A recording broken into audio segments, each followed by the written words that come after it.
This perp back with another video, and I just got done watching the season finale of American Horror Story 1984, and man, this season was incredible to me. You know, it was fun, it was a thrill ride, but before I get to that, hit that like button, hit that subscribe button if you're new, because I'm almost at 700 subscribers, so definitely show your boy some love. All I need is like 3 or 4 subscribers, and you know, we Gucci. But I know last week I said I will have some visuals, but you know, I don't need visuals to talk about what I want to talk about in this season finale. I just said, you know, fuck it, we'll just do it live.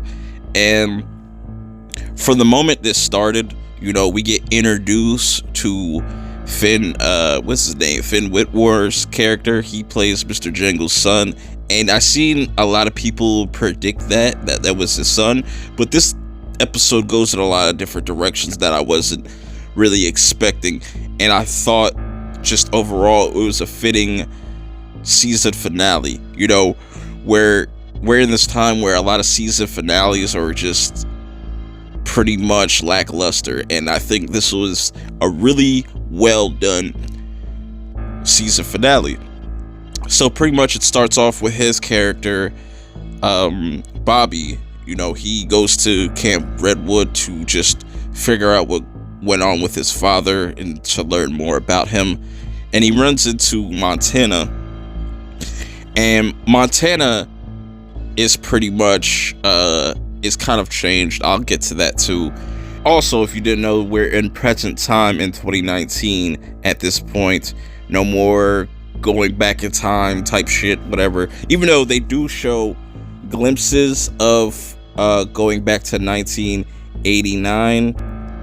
You know, I could see some people having gripes about that, like they wish they would have saw the massacre actually happen, but you know, there wasn't really any massacre, because what ends up happening is while Montana is explaining to Bobby what went on back in 1989, you know, just where Margaret was supposed to set up all these musicians to get slaughtered.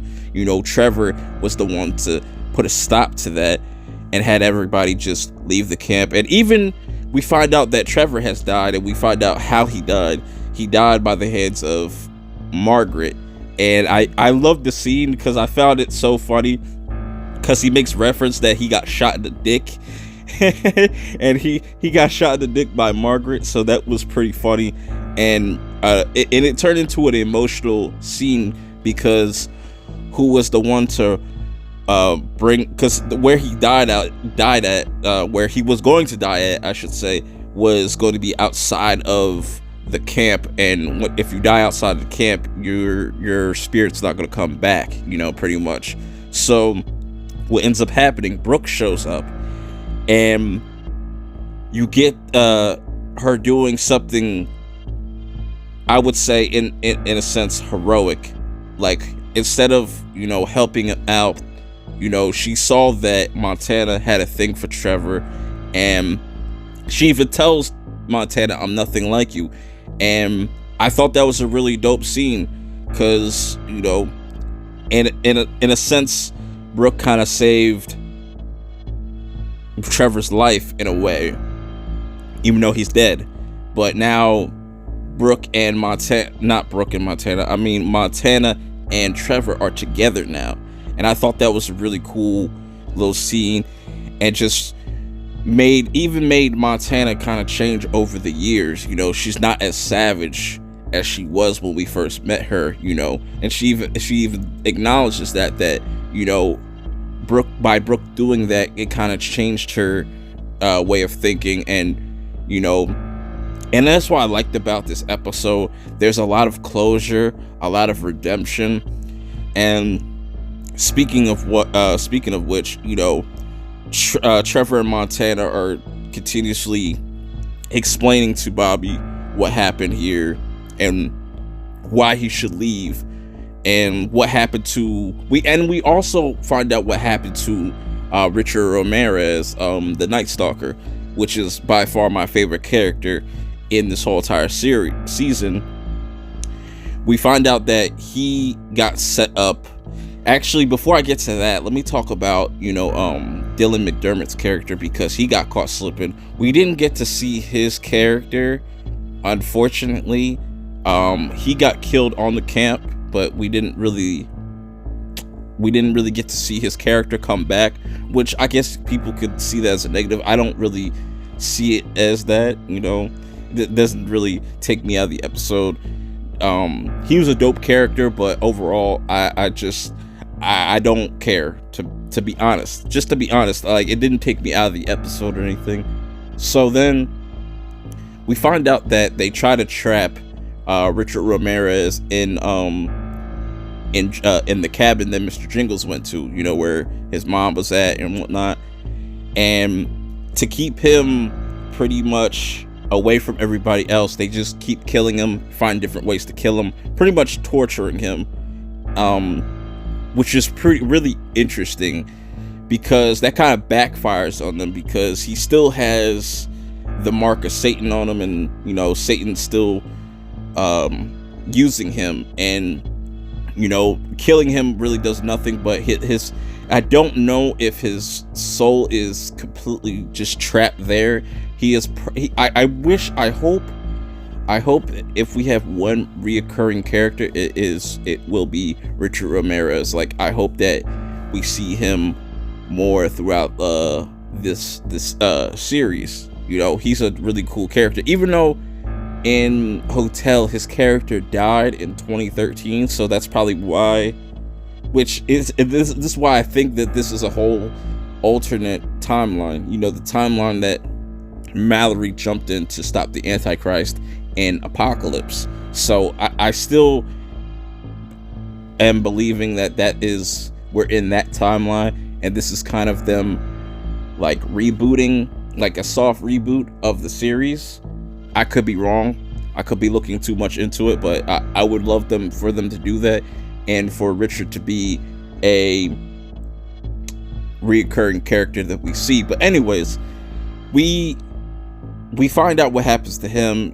He's on a rampage. He finds out that Mr. Jingles' son is at the camp, and he tries to kill him. He almost kills him, and even insults him, saying, "You're a pussy just like your father," blah, blah. But Bobby is able to get away, and he goes to the asylum that was holding Mr. Jingles back in '84, and tries to look for answers, look for help.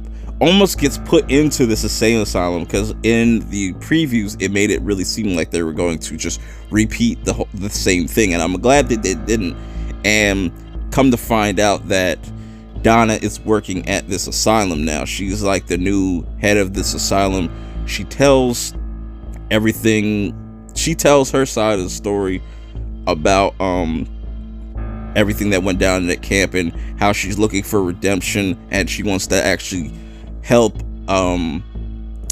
Bobby and whatnot get closure. And this is why I really like this episode, because it sets it up so perfectly. You think that Donna is the final girl, and she explains what happens that night with Margaret.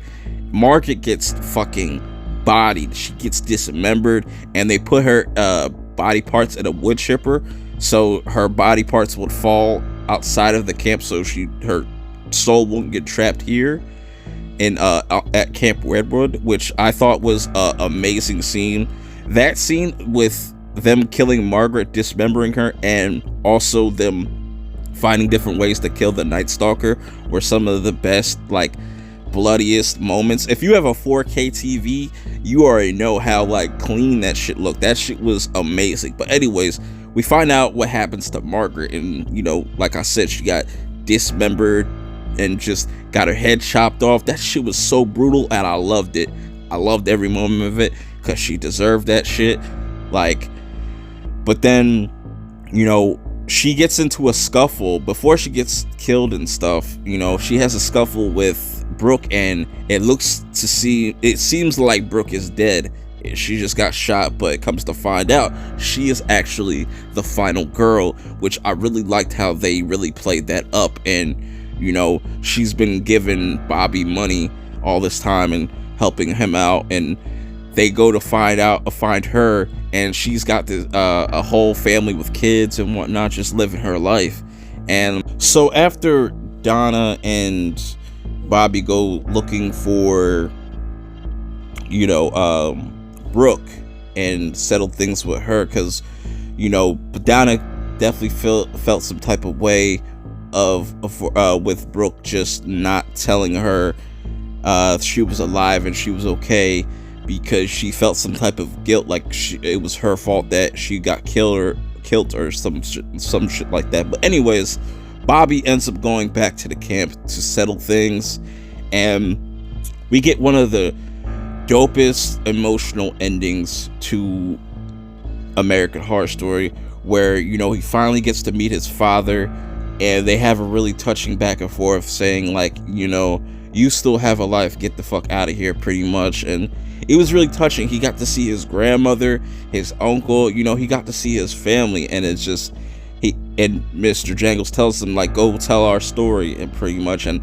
I'm wondering if Bobby is going to be also a reoccurring character. That would be really cool. I would like to see more of his character in future seasons, maybe season 10.